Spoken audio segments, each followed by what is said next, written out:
आखिर कौन लगती है वह तुम्हारी, क्या रिश्ता है उससे तुम्हारा। सुनील को गुस्सा तो बहुत आया, लेकिन वह स्वयं पर काबू रखते हुए आवाज दबाकर बोला, चिल्लाओ मत, उनकी नींद खुल जाएगी। वह मेरी माँ लगती है। और पूछना है कुछ?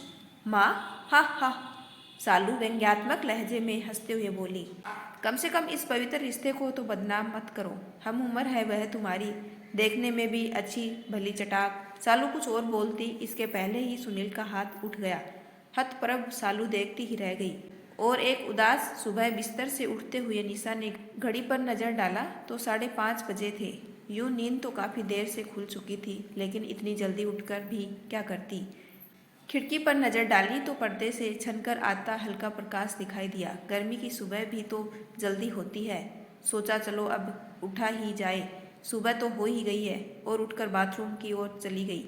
हाथ मुंह धोकर ब्रश वगैरह करके बाहर निकली। बिस्तर ठीक किया, तब तक दूध वाला भी आ चुका था। सो दूध लिया। अब तक उनके पतिदेव नीतीश बाबू भी जाग चुके थे और तैयार होकर सुबह की सैर निकल रहे थे। सब कुछ यंत्रवत चल रहा था, एक निश्चित धुरी पर घूम रहा था। किसी से कुछ कहने सुनने की जरूरत नहीं। जीवन में कोई उत्साह उमंग नहीं बचा था। दोनों के नीतीश बाबू के जाते ही वे भी अखबार लेकर बैठ गई। एक गहरी सांस लेकर दीवार पर टंगी तस्वीर पर दृष्टि डाली, जिस पर फूलों का हार पड़ा हुआ था। उनकी दृष्टि धुंधला गई। किसी तरह स्वयं को संभाला और अखबार के पन्ने उलटने लगी। हालांकि कुछ दिखाई नहीं दे रहा था। उन्होंने फिर अपने सिर को झटका दिया। नीति के आगे आखिर किसकी चली है, और जो सच है वह तो है ही, उसे स्वीकारने में ही भलाई है, बजाय इसके कि जो नहीं है उसके लिए रोते रहे। और उन्होंने बगीचे की ओर रुख किया। उस साफ सफाई की सूखी पत्तियां, झाड़ी लताएं जो गिर रही थी, उन्हें सहारा दिया।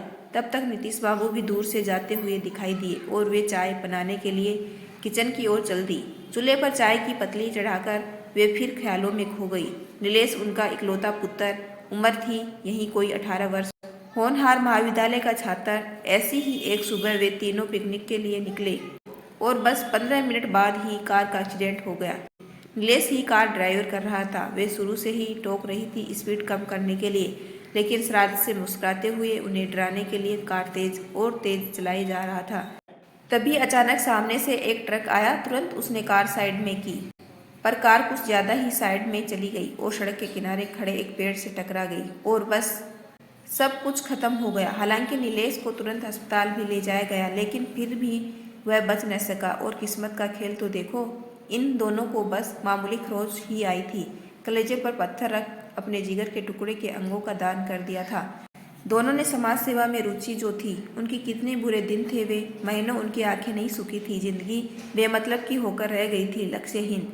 फिर भी जब तक जीवन है जीना तो था ही। उन्होंने पौधे लगाए, एक पप्पी भी पाला, ताकि अपने दुख पर से ध्यान कुछ हट सके। लेकिन वह कोई छोटी मोटी तलिया तो थी नहीं कि ध्यान हट जाता। यह तो दुख का महासागर था, जो रह रहकर हिलोरे मारता था। ईश्वर को भी इस उम्र में यह दुख देना था, जब वे न इधर के थे न उधर के, मझधार में थे, 40-45 के बीच की उम्र के। फिर भी समय सबसे बड़ा मरहम होता है, जो जख्मों को भर ही देता है। छन चाय उफन कर ऊपर आ रही थी। निशा की निंद्रा टूटी और झट गैस ऑफ कर चाय छानकर उन्होंने ट्रे में रखी और आ गई बाहर नीतीश बाबू के पास, जो वहीं लॉन में बैठे अखबार पढ़ रहे थे। इतना बड़ा मकान है और वे सिर्फ दो। बनवाते वक्त तो सोचा था कि नीलेश की शादी होगी, बहू आएगी, पोतों पोतियों से घर भरा रहेगा, और इस कारण भी बनवा लिया था कि बेटे को बाद में परेशान न होना पड़े। और अब तो इतने बड़े घर की साफ सफाई ही महंगी पड़ गई है। इतनी धूल जमती है कि बस पहुँचते जाओ वह जमती जाएगी।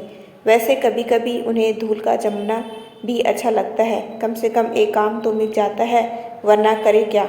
घर तो जैसा का तैसा व्यवस्थित रहता है, कोई भी चीज़ अपनी जगह से हिलती नहीं जब तक कि वे न उठाएं। नीलेश था तो कितना बखेड़ा किए रहता था, कहीं बल्ला पड़ा है तो कहीं गेंद, कहीं स्केट्स, जूते मोजे तो सारे घर में पड़े मिलते थे उसके। और कपड़े तो पूछो ही मत, कितना शौक था उसे पहनने ओढ़ने का। दिन भर उसकी चीज़ों को समेटने में ही वक्त बीत जाता था। कुछ कहो तो बस उसकी वही शरारत भरी मुस्कुराहट। अब कुछ अव्यवस्थित होता ही नहीं, जो जहाँ है वहीं रहता है। धूल की शुक्रगुजार है निशा, वह जमती है तो झाड़ पोंछ करने को तो मिलता है, क्यों न मकान किराए पर दे दें। नीतीश बाबू चाय पीते हुए बोले। वे चौंकी। क्यों, क्या हुआ अचानक? नहीं, अचानक नहीं, कई दिनों से सोच रहा हूँ। इतना बड़ा 2 मंजिला मकान है, सुना सुना पड़ा रहता है। ऊपर वाला हिस्सा किराए पर उठा दे तो कैसा रहेगा? किराएदार रहेंगे तो थोड़ी चहल पहल रहेगी, सुरक्षा की दृष्टि से भी ठीक रहेगा। हम दोनों ही रहते हैं, रात बेरात कोई कष्ट हो तो सारा रहेगा, कहीं आना जाना हो तो घर सोना तो नहीं रहेगा। वे बोले। वे बात कर ही रही थे कि गेट खुलने की आवाज़ आई। लगभग 35 वर्षीय एक आकर्षक व्यक्ति दिखाई दिया। अंदर आकर उसने सलीके से गेट फिर से बंद कर दिया और दोनों के सामने आकर अभिवादन करते हुए खड़ा हो गया। उन्होंने भी उसे कुर्सी पर बैठने का संकेत किया। वह कुर्सी पर बैठते हुए बोला। मैं सुनील वर्मा हूँ, एक कंपनी में एग्जीक्यूटिव हूँ, अपना मकान किराए पर लेना चाहता हूँ। दोनों एक साथ पहले तो चौंके, फिर नीतीश बाबू बोले। आपको किसने बताया कि हमारा मकान खाली है और हम उसे किराए पर देना चाहते हैं? जी, मैं इधर से अक्सर गुजरता हूँ, आपका मकान देखा, लोकेशन अच्छी लगी इसलिए पूछ लिया। सुनील जाके झुकते हुए बोला। पहले मकान देख लो, किराए हमारे हिसाब से ही रहेगा और हमें शोर पसंद नहीं।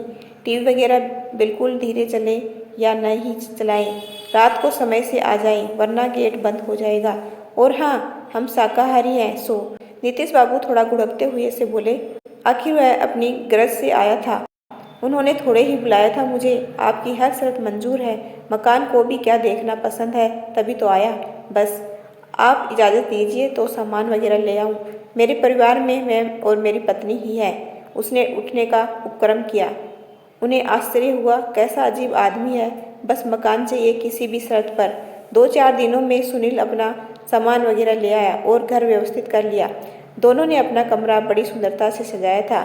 घर में थोड़ी रौनक आ गई थी, आना जाना लगा रहता था। सुनील हमेशा उनसे पूछता रहता, कोई काम हो तो काम करता रहता, कभी पानी के बिल भरना तो कभी सब्जी किराने का सामान लाना आदि। और निशा से तो उसे विशेष स्नेह था। उसके होते हुए उनकी मजाल थी कि कोई भी काम कर पाए, सब वहीं करता। आखिर एक दिन नीतीश बाबू ने निशा की चुटकी ली। क्या बात है सुनील, तुम्हारा बहुत ख्याल रखता है, मुझसे छीन तो नहीं रहा?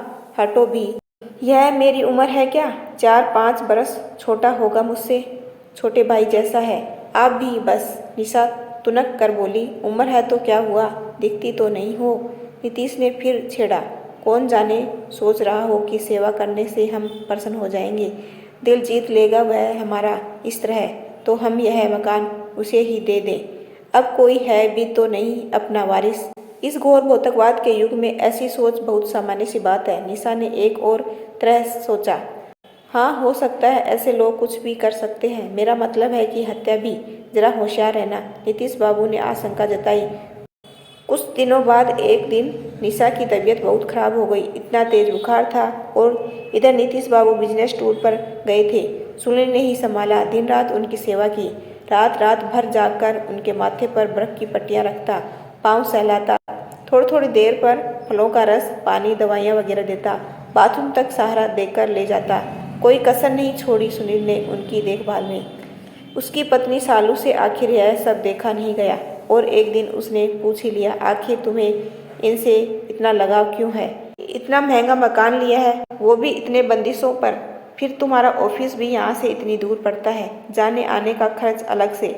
इससे कम पैसों व बेहतर सहूलियत में तुम्हारे ऑफिस के पास ही अच्छा मकान मिल जाता, लेकिन तुम्हें तो बस यहीं चाहिए था, यहीं जिद ठाने बैठे थे। आखिर कौन लगती है वह तुम्हारी, क्या रिश्ता है उससे तुम्हारा? सुनील को गुस्सा तो बहुत आया, लेकिन वह स्वयं पर काबू रखते हुए आवाज़ दबाकर बोला। चिल्लाओ मत, उनकी नींद खुल जाएगी। वह मेरी माँ लगती है। और पूछना है कुछ? माँ? हा हा, सालू व्यंग्यात्मक लहजे में हंसते हुए बोली। कम से कम इस पवित्र रिश्ते को तो बदनाम मत करो। हम उम्र है वह तुम्हारी, देखने में भी अच्छी भली चटाक। सालू कुछ और बोलती, इसके पहले ही सुनील का हाथ उठ गया। हतप्रभ सालू देखती ही रह गई। वह बोलता ही चला गया। हाँ, माँ लगती है वह तुम्हारी। उनके कोख में पले शरीर का एक अंग प्रत्यारोपित है मेरे शरीर में। उसने नया जीवन दिया है मुझे। आज जो मैं यह चल फिर रहा हूँ, जीता जागता तुम्हारे सामने हूँ, तो केवल उनकी ही बदौलत। अपने पुत्र की मृत्यु के बाद उन्होंने उसके गुर्दे दान कर दिए थे। वे मुझे ही प्रत्यारोपित हुए थे। डॉक्टर ने बताया था उन्हें, तो इतना भी होश नहीं था कि इस बात को जाने की उन्होंने दान किसे दिया है। बेटे की मौत के सदमे में भी विवेक से पला नहीं झाड़ा।